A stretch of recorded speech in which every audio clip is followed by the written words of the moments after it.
Hi, friends, it's Amy. Welcome to my bookish life. Today we're starting. I'm going to try to vlog Ketchupathon because I am so excited about this. Uh, so let's get to it.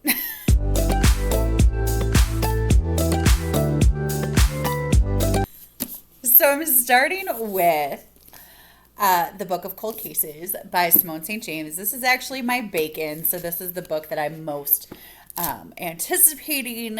I'm really excited about that. Probably should be starting with, my bun or my burger, but I'm not. I'm starting with this. That's what I want. This also has the white for mayonnaise, the red for ketchup, and the yellow for mustard. So this is like all of my condiments and my bacon. Tonight I will be on Krista's channel doing sprints, so I'm hoping to get a good chunk of reading done there. So I'll definitely check in periodically as to how far I am getting in terms of other books.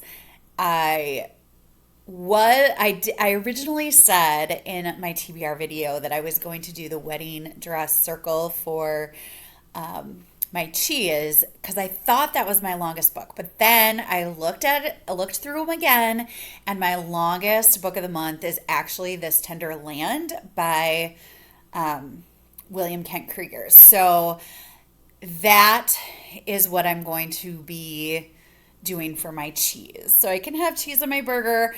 I do have access to the audio. It's on Hoopla. I'm going to be listening to it, and it's just a little bit less intimidating, just a little.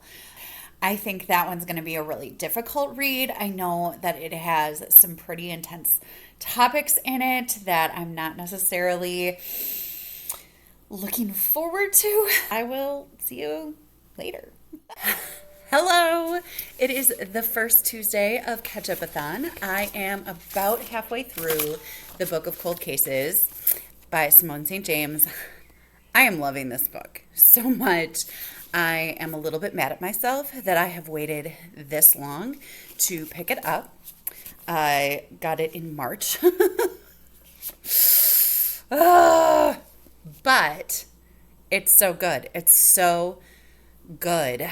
I love the characters are exciting, the paranormal elements are exciting. There's so much to love about this book, and it's hooked me in and drawn me in, and I am very excited to keep going. And also, I totally meant to come back on and just give an update at the end of sprints, after sprints, but I didn't. I was just flying high. It was so much fun. Krista and I were online for about 3.5 hours. There was a little more talking than we meant there to be. However, during one of the talk sessions, I reached 500 subscribers. I am so flabbergasted. I remember starting my channel and thinking, man, it'd be cool if I got like 100 subscribers. How cool would that be, right? 500 people. 500 people think it'd be cool to hear what I have to say about books. That's awesome. That's awesome. Thank you so much. I am so blown away by how much this community has started to mean to me. It all started during, it was the end of 2020, and I just knew that I needed to do something that wasn't just being at school and wasn't just, being home and just at school and nothing else. And being in the comments of other booktubers was amazing and wonderful and a great way to be a part of the booktube community.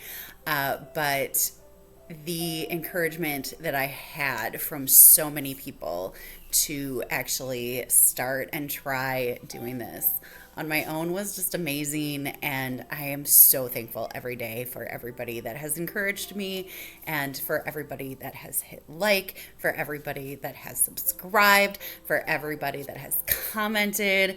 I just have met such wonderful people. So many wonderful things have happened. It's a lot of fun. And I know that 500 isn't really a lot when it comes to the big channels that are out there, but for me, it just really means a lot. So, end of my Sap Fest. I am going to continue reading. I will be back with an update when I am done with the Book of Cold Cases.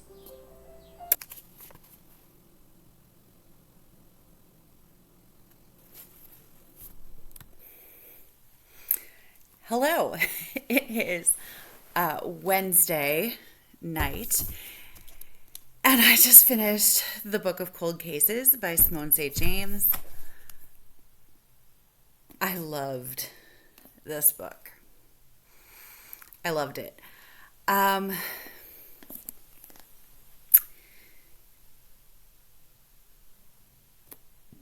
There was one thing that bugged me. There was a trope in it that bugged me. But Simone St. James talked me into not getting mad about it. I can't even say what it was because it's totally part of the twist. But I'm not mad about it suddenly at the end here, and it was so good. So good. So this is my bacon, my most anticipated read. It is also my ketchup, my mustard, and my mayo. So I have all my condiments and my bacon done. Kind of a weird burger so far. So next I'm going to read The Kindest Lie by Nancy Johnson. I don't have it in front of me. I should, but I don't. So I'm going to read The Kindest Lie by Nancy Johnson. That is going to be a whole wheat bun. Currently, the book that I'm listening to is not one of my Book of the Month books. I am listening to The Storied Life of A.J. Fikry, which I am totally loving. I'm like 84% done with that. I'll finish it tomorrow. And then I'm going to start This Tender Land, which is going to be my cheese. For my burger because it's my longest. It's the longest Book of the Month book that I own. And I have audio access to it. It's a little bit intimidating. So I'm glad that I have access to it on audio. It's on Hoopla. So I'm going to read it. But 5 stars for the Book of Cold Cases by Simone St. James. Bacon, ketchup, mustard, mayo. Beautiful. Beautiful, beautiful.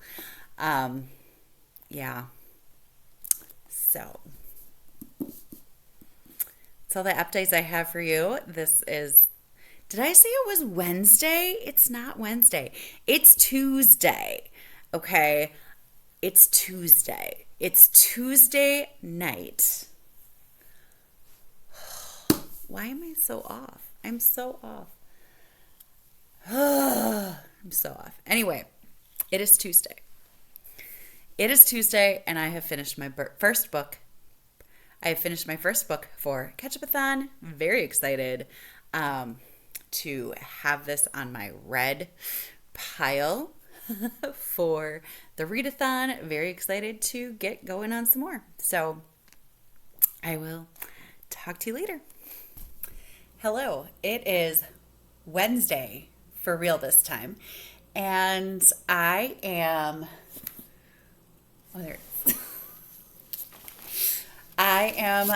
starting The Kindest Lie by Nancy Johnson. I honestly don't remember what this is about.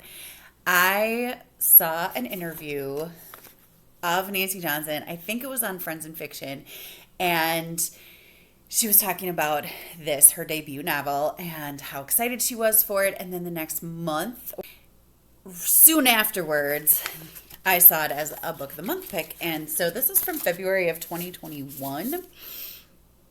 And that's a long time ago, but I do know that I got it the month that it came out. And I was very excited to receive it.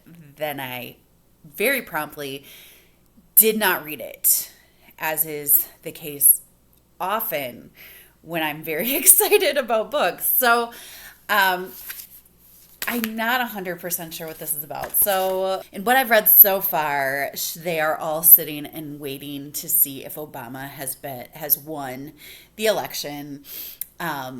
Ruth lives in Chicago. She's a black engineer married to Xavier is his name, and he wants to start a family. Her husband wants to start a family. Ruth doesn't feel ready because she gave up a baby when she was 17, and she doesn't really know if she's ready to do the whole family thing. She doesn't really know how to move forward. It examines the heartbreaking divide between black and white communities and plumbs the emotional depths of the struggles faced by ordinary Americans in the wake of the 2008 financial crisis. So does that make this historical fiction in 2008, set in 2008? I suppose it does.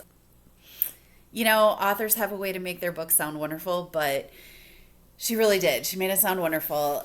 So I'm excited to dig into this one. It is going to be my hamburger bun. I just started listening to This Tender Land by William Kent Kruger. I haven't even removed my bookmark from AJ Fickery yet. Which, can I just talk about this? I know that this vlog is not about the storied life of AJ Fickery, but holy buckets, this book is so good. I love this book so much. I started it over the weekend because I realized that the movie was coming to theaters I think it came to theaters on the 7th. So it came to theaters on the 7th, and I want to see it, and I haven't read the book yet. So I decided that I needed to read the book, and I did. I bawled my eyes out in my car listening to the last 5 minutes of the book, and I'm in love with this book. I'm in love with the story. I'm in love with the themes of later in life romances and finding peace and happiness and all of those wonderful things. I just think it's beautiful. It's beautifully told. And I love it. So this week, I have finished 2 books, one of them for Ketchup-a-thon, one of them not, and I have given 2 5-star ratings, and that's fabulous. So I've got that going for me. I was really influenced to buy this by Krista because she read it for her book club and enjoyed it. I want to read this, but it's intimidating. It really is. So this is going to be my longest book of the month at 450 pages. It's my longest, so it'll be my cheese. It really could go as my intimidating read, which would be my onion. But I do have another one in mind that I want to use. So we'll see. I mean, I may or may not. And then it really could be influenced by others. So it really could be a pickle as well. But I have another book that I want to use for the pickles. So, I just want to get through as many of my book of the months as I can. What I think is interesting is that this book does not have like the book of the month right here. So I always forget that I actually got this from book of the month because it's not here. So this is what my eyes see when I look at my shelf. It doesn't look like it's a book of the month, but it is, because it's right there. So I just scraped into the surface of it. So I'm really just in the first. I just read the first chapter so far, and I I've I mean, there's some beautiful writing going on here. I am very intrigued by the writing of this one. Um, and I am excited to read more. It's such a tragic piece of history, and I just want to know more about it. So, definitely, I think this is going to be really good. It takes place in 1932. So, there's my update. I will update you again at the end of the night. I am on Sprint's. Oh no, what's her name? Oh, Kendall. What is her channel name? Book book book for you. I'll put it down in the description. So I'm on sprints.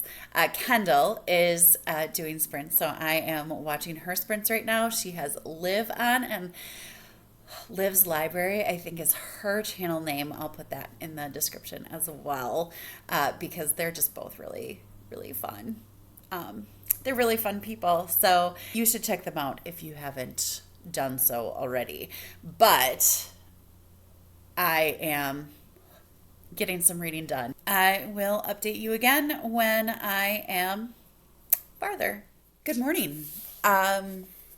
Doesn't really look like it outside, but it is 6 o'clock in the morning. I got up wanting to read this morning, so I was like, yay. Anyway, I got to about 22% of The Kindest Lie last night. The thing is, I don't know what I was expecting. So, in my mind, it was going to be kind of like psychologically thrillery. Even though I don't know why. Because this cover doesn't scream psychological thriller. So, it's definitely more of just a contemporary. I like it. I don't not like it. I don't know that it's what I was expecting. But I don't remember what I was expecting because it's been a while. So the main couple here is Ruth and Xavier. And Ruth, as I think I said before, had a baby when she was 17, basically ran away from her hometown after it happened, so she wasn't reminded of it. Her grandma insisted on taking care of all arrangements. She has no idea what happened to the child that she gave up. And it's always kind of weighed on her. But she never told her husband. So they've been married for 4 years, and they dated for a year beforehand. And basically, he wants kids, and she is suffering from trauma from what happened. Basically, I mean, I'm 22% in. I don't think that I'm really giving anything away yet. But basically, she finally does. I mean, her husband notices finally that she just keeps acting really weird whenever he brings up children. And she finally tells him. And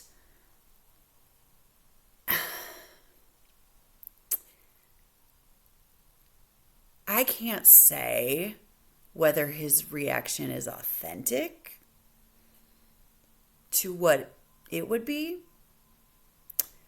but I can say, like, he's like mad, like really mad. And I get that reaction. Like, I get being upset that your partner doesn't trust you. That's a long time to hold on to that. But also, I think for him to not understand or acknowledge the trauma that she has over this. The birth that she experienced was traumatic in that she didn't have a choice. Like, her grandma just decided that this is what's going to happen, and that's what happened. I'm struggling with this fight that Ruth and Xavier are having right now, because at this point it's been like weeks. And so she knows that her husband is upset about this, and she decides that she's going to go home for the first time since this happened, and she wants to get information from her grandmother. And her husband gets mad about it.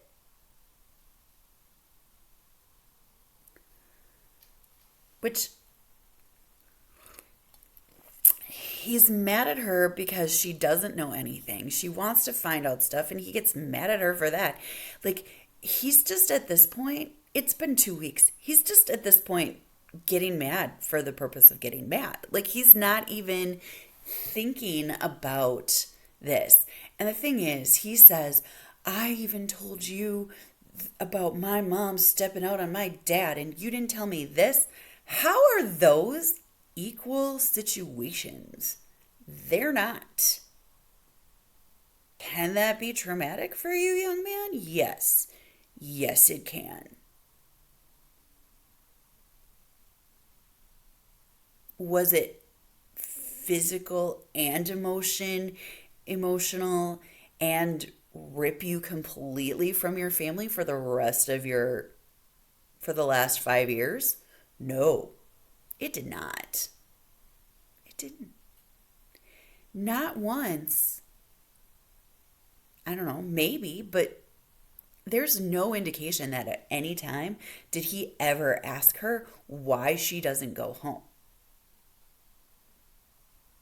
I don't know. Like, I get him being hurt. I don't understand him being mad.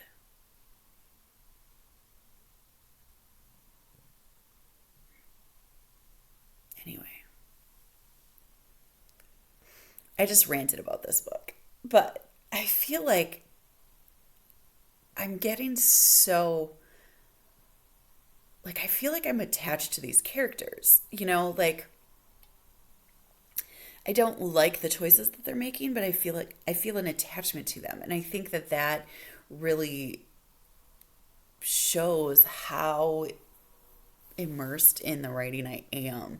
I was very distracted to get started. I don't know if it's true for anyone out there, but when I start a new book, I really struggle. Just because the exposition is not my favorite. And my students and I were talking about this because we're talking about the elements of plot and how, the exposition gives us the background information we need and all that good jazz that you may or may not remember from, school. But we were talking about how the exposition is really important, but it's also important to be really concise because it's sometimes the hardest to get through. And I was talking about how sometimes it's really hard for me to get through the exposition, and they were like, oh, is that why I struggle with starting a book sometimes? And I was like, yeah. And you'll notice that I often tell you to push through a little bit longer before I say, yeah, sure, stop reading it. There's like books that you're not connecting with, and then there's books that you're like, nope, I hate this. So if it's like, I'm not connecting with this yet, And you haven't even gotten to a conflict? Like, yeah. So I did struggle with getting started. Tonight, Krista and I are going to do some sprints on my channel, so I'm really excited about that. I haven't had sprints on my channel for a while, so it'll be really good to do that again. I'm pretty excited. And then I'll get to read some more of The Kindest Lie and get a dent in that. Of course, I'll be listening to This Tender Land on my commute, so I have that. I'll I'll check in later. Good morning. I did not. I have no voice. Whew. I did not come on after sprints with Krista last night. So fun. So much fun. I got to about the 45% mark in The Kindest Lie. I'm not loving it. I really like it. And I'm really intrigued by it still. But it's a slice of life. You know, like there's hasn't been a lot of plot yet, and I'm 45% in. There's been plot. It's a difficult read because the main character is just continuously beating herself up for being a bad mother when her child was, you know, taken from her by her guardian and given up for adoption. She's just berating herself for giving up and like whatever. I have a problem with this main character's attitude towards herself and towards a lot of people. Like it's just I'm struggling with that, but I'm still intrigued as to where the story's going. I really want to know how this Midnight and Ruth situation goes together. Midnight is about the age that her son would be, and I at first thought that it was her son when I read the synopsis, but it's not. So he's not. So I don't know. Like, it's just kind of, I'm still really intrigued, but I'm not loving it, but I just had 2 5-star books within, 4 days, and now I am reading this, and I know it's not going to be a 5-star, but I'm finding it really intriguing, and I'm finding it really interesting to see that, like, that Black culture that I don't really know a whole lot about, and I think that's kind of neat and interesting. I've said interesting a lot. I don't know. But, yeah, there's that. Also, I just want to point out these freaking cute bookmarks sent by Jamie, one of Krista's subscribers and one of my subscribers. Also would consider her a friend. I've buddy read with her before, and she's just a sweet person, and she sent these bookmarks she made, and she made a card to go with it, and this is adorable. Look it. It's got the ketchup, the burger, the books, and a grill. Like, party time. Oh, so look at this ketchup washi tape. It's not washi tape. I think it's paper, but it looks like washi tape. Yeah. Oh, so cute. Man. And it was pretty funny last night because we were talking and somebody commented, if anybody just like randomly showed up, and they'd probably be like, this is kind of weird. They keep on talking about working on their buns and they're all sitting. Oh man. So yeah, one thing I did decide is that I'm probably going to start a second book, so I can kind of just break it up a little bit. So I am going to start Other Birds tonight. I'm just really excited about this book, and Krista is going to start it as well, so that's pretty fun. So I can just kind of read this for a little bit, read this for a little bit. They're different enough. Anyway, today is pajama day at school because at our annual fundraiser, a day as a principal was auctioned off. So a family of three with three kids won the raffle. So together, those three kids got to pick a special day today because they're principal today. They'll be principal today. And they chose pajama day. They're going to, I don't know, do other random things. They'll give the kids an extra recess. They will, they get to have a lunch detention, which the principal's like buying them pizza and they get to bring a friend. So they get to sentence somebody to a lunch detention, which I just think is adorable and fun. But yeah, so it's always a big sell. Everyone wants to be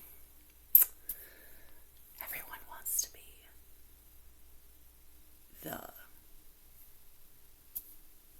principal for a day. I wouldn't mind being principal for a day.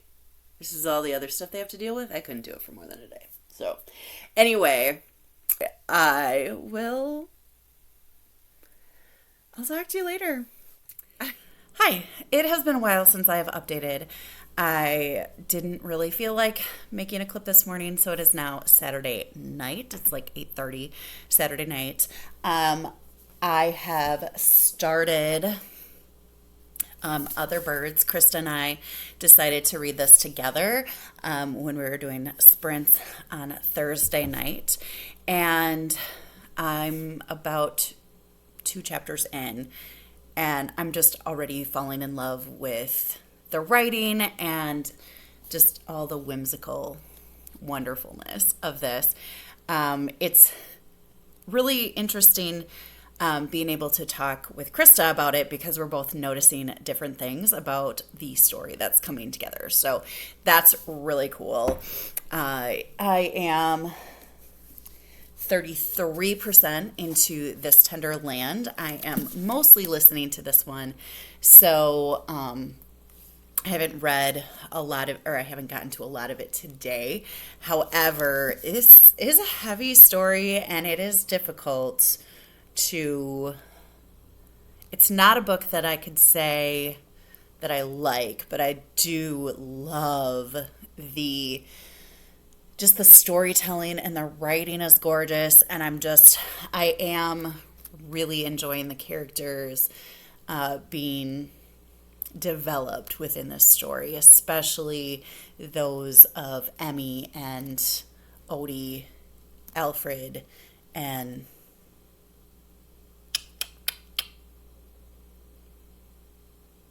Mose.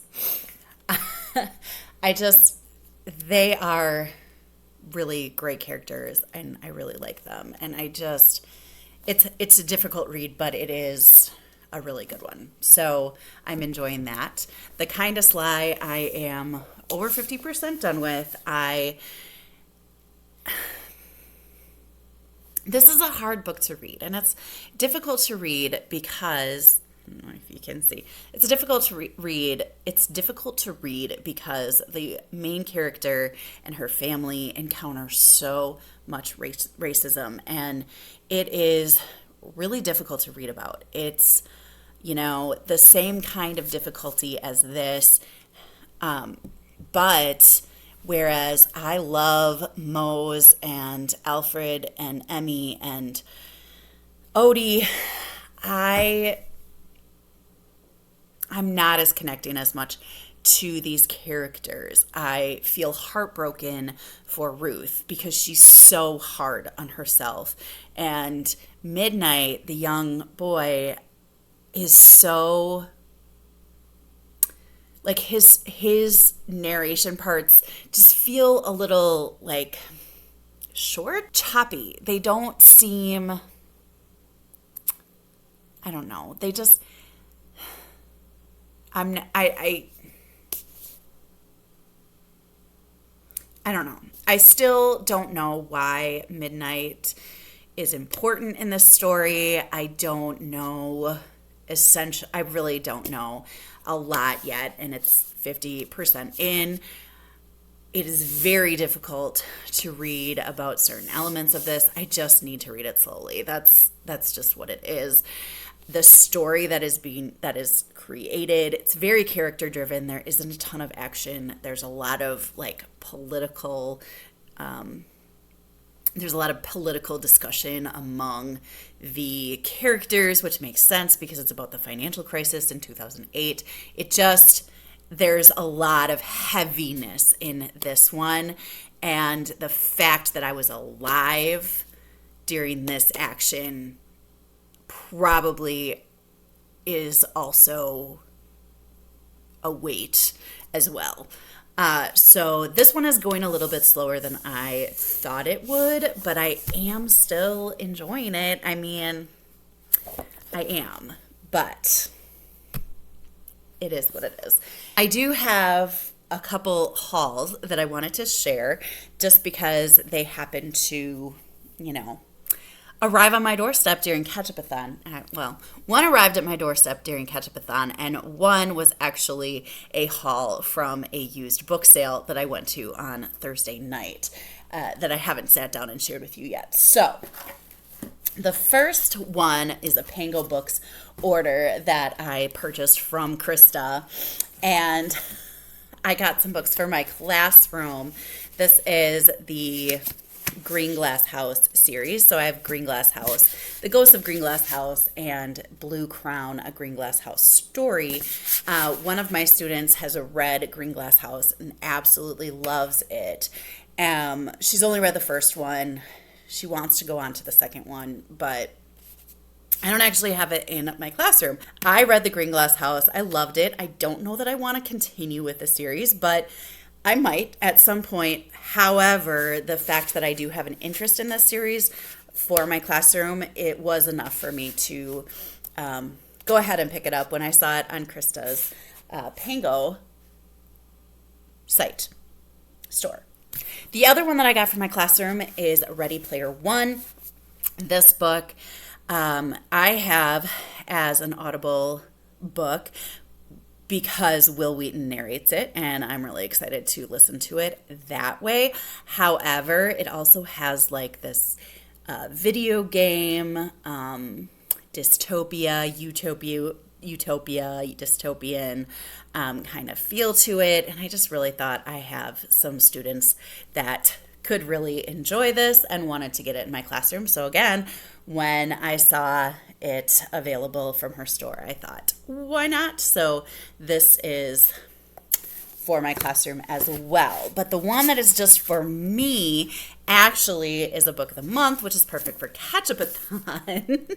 And that's The Lies I Tell by Julie Clark. This one I saw Krista had and was unhauling, and I would like to read it, and I just really think that I'm gonna love it. It is definitely one of my go-to genres for book of the month, considering I usually do turn towards the thrillers when it comes to book of the month. But yeah, so I don't know that I'm gonna get to this during Ketchupathon. I probably will not, considering I'm kind of at a stalemate right now in the middle of 3 book of the month books, but who knows? I might fly through the rest of them that are on my TBR and want to pick this one up. I don't know, but I am excited that I have them. So this is the order that I got from Krista from her Pango Books page. So you should check that out. I will add her store if I think of that. Then on Thursday, I went to a used book sale. It runs, I think, 3 weekends. The first weekend, most everything is $1. Hardcovers are $2. Paperbacks are $1. I like to go on the first day just because they have like the most selection, I feel. I probably will go back at some point next weekend, and I probably will be less selective just because everything will be a little bit cheaper. But I might not because I really don't need more books. I do. I want more books.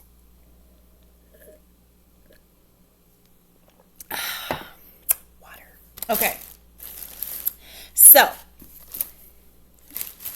I don't really have a rhyme or reason to the books that I picked up. Let me just see if I have any that are for my classroom.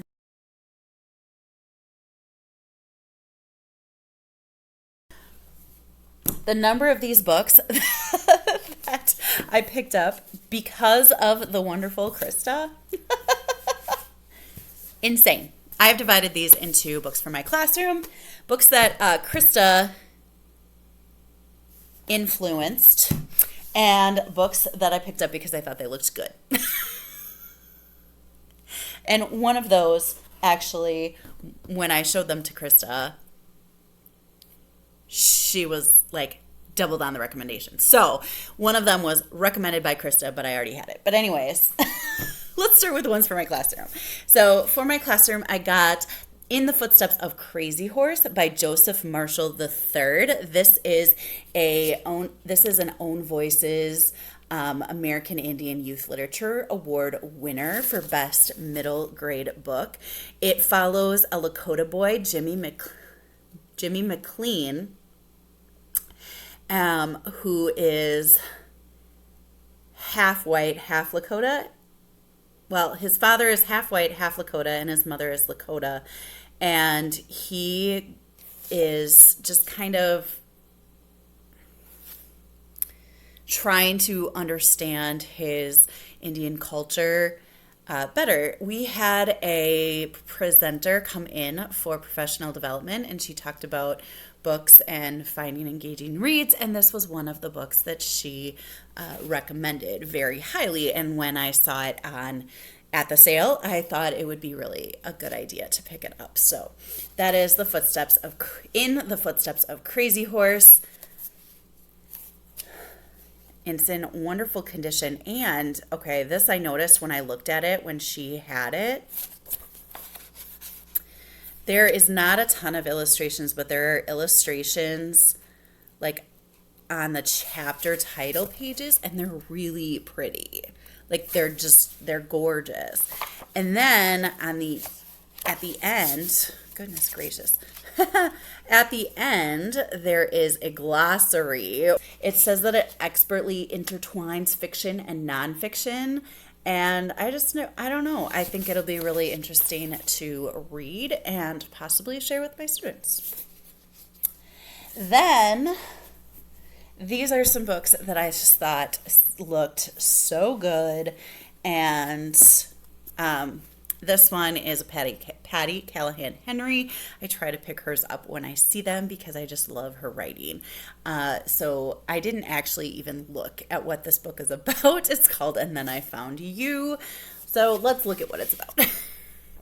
Kate Vaughn is no stranger to tough choices. She made them before. Now it's time to do it again. Kate has a secret, something tucked away in her past. Her business is and she's getting on with her life. Her business is thriving. She has a strong relationship with her family and a devoted boyfriend whom she wants to love with all her heart. Well, that doesn't sound good. She wants to love with all her heart. Oh, if Kate ever made a list, Rowan would fill the imagined boxes of a perfect mate. But she wants more than a perfect on paper relationship. She wants a real and imperfect love. That's why when Kate discovers the small velvet box hidden in Rowan's drawer, she panics. Yeah. I love her writing, and I just think it's going to be good. We will see. This novel was inspired by a true story that happened in my family, and most directly to my middle sister, Barbie Callahan Burris. I'm forever grateful for her courageous decision and eventually for her brave willingness to share her story not only with me, but also with the rest of the world. Although this is not her true life story, that is hers to tell. I could not have written this fictionalized version without her open honesty. Now I'm even more intrigued. That sounds good. Okay. And then this I've had on my want to read list for a while. This is Confessions on the 747. It's a psychological thriller. I don't for sure remember why. had a lot to do with secrets. So Selena Murphy is commuting home on a train when she strikes up a conversation with a beautiful stranger in the next seat. The woman introduces herself as Martha and soon confesses that she's been stuck in an affair with her boss. Ooh. Selena, in turn, confesses that she suspects her husband is sleeping with the nanny. When the train arrives at Selena's station, the two women depart ways, presumably never to meet again. And days later, the nanny disappears.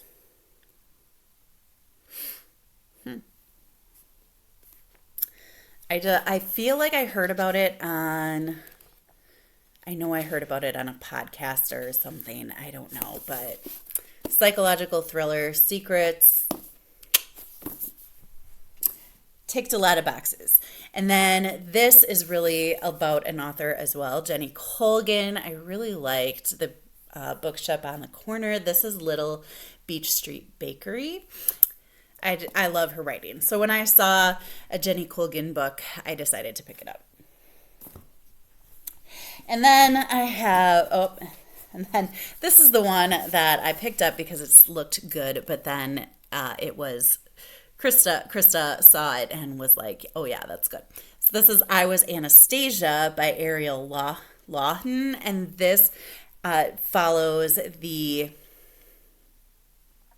Romanoff family disaster. And I just think that is the most intriguing story that, there's Anastasia and, I love the movie Anastasia. I know it's not really true to, history because it's a kid's movie, but I just love it. She said, so Krista said it's really good, but a little bit hard to follow. So, hopefully she will help me navigate this when I get to it. It has two timelines, 1918 when the Romanoffs were run out of their home, and 1920 when 1920 when a few years later someone claims to be Anastasia. So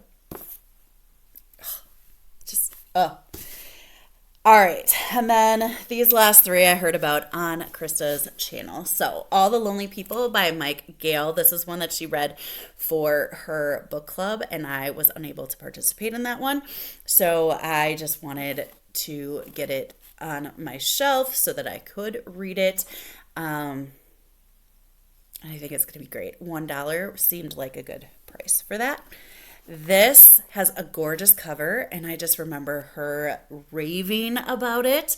This is The Stationery Shop by Marjan Kamali. This has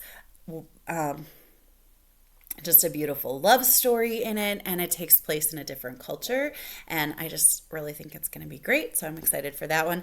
And then this is Still Alice by Lisa Genova. It is a portrait of Alzheimer's and how Alzheimer's affects someone, and I have really enjoyed the nonfiction Lisa Genova that I have read. It was fascinating, and I just think that this is going to be something that I will really enjoy. I think Krista said this was her favorite Lisa Genova, but I'm not 100% sure on that. So I'm excited to dig into this one as well. So this is what I got from the AAUW. Used book sale. I am excited to dig into these. I don't know if I will, I don't know if I'll go back to that or not, but oh man, it sure is fun to browse whether you actually buy anything or not. So anyway, that's my update for right now. I don't know if I'll update again before the night is over. It's like 9:00 now. So I will see you in a bit. Good morning. I have decided that I'm going to divide my Ketchupathon vlog into 2 vlogs by week. And so I figured I better come on and wrap up the first week of Ketchupathon. So first of all, I finished The Kindest Lie. I finished it this morning. I was going to switch back and forth between The Kind of Sly and Other Birds, and I just really got into it and didn't want to stop. Like, I really didn't want to stop. The only reason I did stop at 85% is that I was falling asleep. It was like 1 o'clock in the morning. So, finished it this morning. I'm going to give it 3 stars. And I'm giving it 3 stars because it started really, really slow for me. I was so mad at the characters in this. In fact, most of the characters in this are unlikable. So unlikable. Like, there's one character that I liked. One. There's one character that I liked. That's it. Yeah. So it started slow. I didn't like the characters. I did, however, feel immersed in these characters' stories. And I did really like how the characters were written in a way that I would react to them. It was really interesting to see this perspective that is completely different than my experience and find a way to interact with that experience. This takes place in 2008. I was just finishing my first year as a teacher. I felt some effects of the financial crisis. I did not feel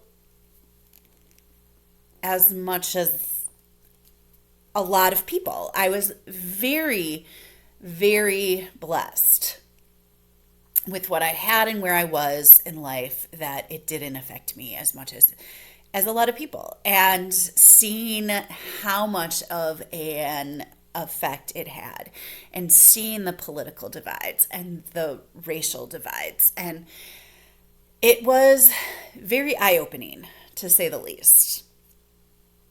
So I did appreciate it for that. I liked how the story ended. All in all, I'm really glad that I read this. I did like it and appreciate it for what it was. It's not something that I would read again. There's definitely an audience for this book. And I really liked how much it opened my eyes to certain realities of the world. So, all in all, it was a fairly good reading experience. Was it everything that I wanted it to be? No. Was it a good experience? Yes. Did I like it? Yes. Is part of my apprehension here the fact that I just read 2 5 stars and don't really know what to do with that? Also, yes. Here are the 3 books that I have finished this week. Again, The Storied Life of A.J. Fikry is not actually for Ketchup-a-thon. However, I just can't ignore it. Like, it's going to be here. You know, I talk about it, okay? But I did finish The Kind of Sly and Book of Cold Cases. The Kind of Sly, again, is my bun. So I have my bun, I have my bacon, my ketchup, my mayo, my mustard, and Other Birds is my burger. So I am going to dig into my burger later this afternoon. So I would love to hear your thoughts on any of these 3 books. Let me know down in the comments. Let me know how Ketchupathon is going for you, if you are participating. If you are, thank you so much. If you liked this video, please give me a thumbs up. If you'd like to see more from me, I'd love it if you subscribed. I hope you're finding something wonderful to read, and until next time, happy reading. Bye!